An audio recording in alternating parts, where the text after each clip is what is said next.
Hey, it's your favorite antagonist again, ready to remind you that when it comes to the new Pokemon market, the new one, like the one that's been going on since, I would say COVID, because it never crashed, um, you are playing with fire and you're going to lose a game you don't understand you're playing. And I'm going to explain why people are a bit of a sucker when it comes to this new Pokemon game that's being played of everything's expensive and everything's going to be worth it. And I'm going to use some logic and some reason to tell you why maybe it's not great advice to keep listening to stupid idiots on the internet of trying to sell you fool's gold. Okay. So, let's look at what an artifact is. I'm sure you know what an artifact is, and when I say artifact, I'm pretty sure that you can have an idea of what an artifact could be, but the definition, according to Google, is an object made by a human being, typically an item of cultural or historical interests. Okay, let me just read that again.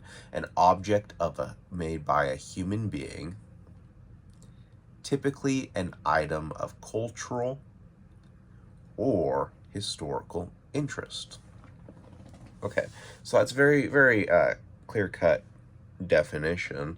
Something made by humans that's usually a reflection of culture or a time period or something like that. Now, artifacts uh, are far many, but they're also very rare. There are many artifacts in this world because there's been many humans in this world. There are some artifacts that are more rare than others, such as like things like, let's even talk about like real stuff like the Shroud of Turin. Okay, that's an artifact. It was made by a godly human. I'd like to at least say that. Um, there's other things such as like the Mona Lisa, the pyramids of Giza. There are lots of artifacts in this world. There's lots of objects that have been made by human beings. And to determine like what's actually rare and what's actually out there is very important. It's very important to understand why cards are expensive. When you take a look at like base set product, the reason why base set product is so fucking expensive is because how fucking rare it is. If you're looking at pristine base set cards, they're in the hundreds. There may only be 100 copies left in this world. And Pokemon is the most popular IP. And that does drive up a lot of pricing and demand for all these modern product, or for all these old product that have been they've been essentially created, they've been distributed, people have opened them, some people kept them, most people just saw them as a novelty and played the game or created a little binder with them or something like that, and they didn't really preserve them. And then some Gen Xer or Boomer did, because he's a sports card collector and that's what he was always doing, and he knew that the Pokemon market would be up and up. There are people who have been collecting longer than you have who might have some insight into this kind of stuff, and they could kind of see like into they could perceive what's going to happen next. So a big thing in card collecting in general are pop reports. You want to know how many copies of a single card there is, because as soon as the card's population breaks 100 or breaks 1,000, that's when it starts becoming questionable on pricing. Like I said, there's a lot of fucking artifacts in this world. There's a lot of like artifacts. They're all very rare and exquisite and unique, nonetheless, but there's a lot of them. There's a lot of things in this world that have been created by humans, not only in the card world, but in like like art, stuff that's in museums, stuff that you can't even get. So that's what I mean when I say it's important to understand the pop report.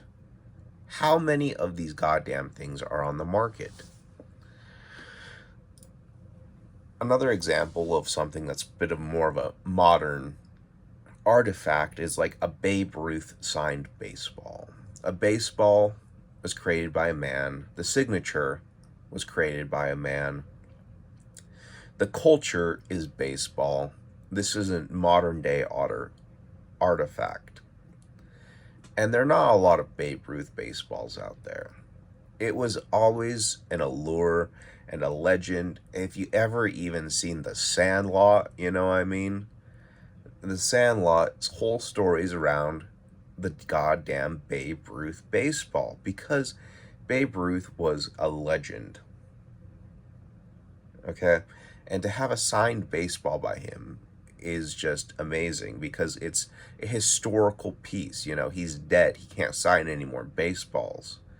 It's the culture. People love baseball. People love legends. People love heroes. People look up to heroes. It's a reminder of history.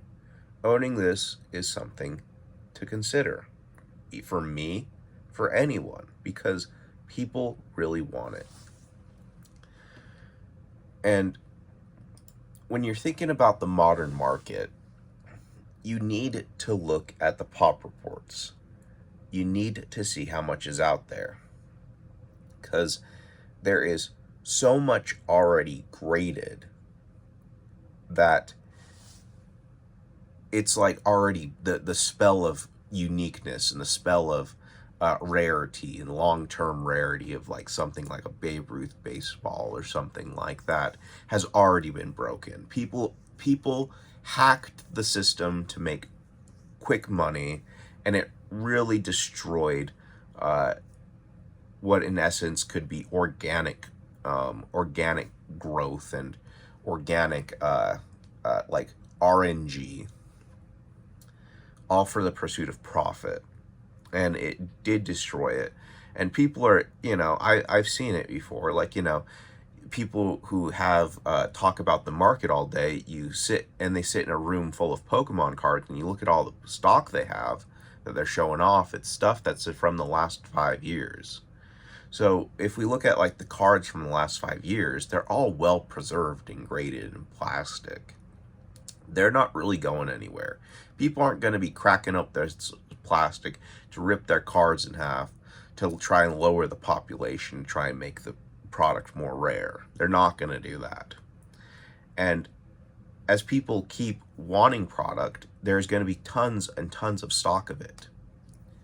Pokemon has overprinted cards. They've printed it, and they're going to ruin the long-term collectability of trying to find something unique in this world that you can own, like something that's one of one or one of 100 or something like that. They have really ruined that. And that stuff drives people crazy. Knowing you can't own something makes you more interested in owning it. And I just wanted to say that I just wanted to give you my worldview. I'm sure you've probably heard it before, but that's what I think about the modern market. I'll say it again.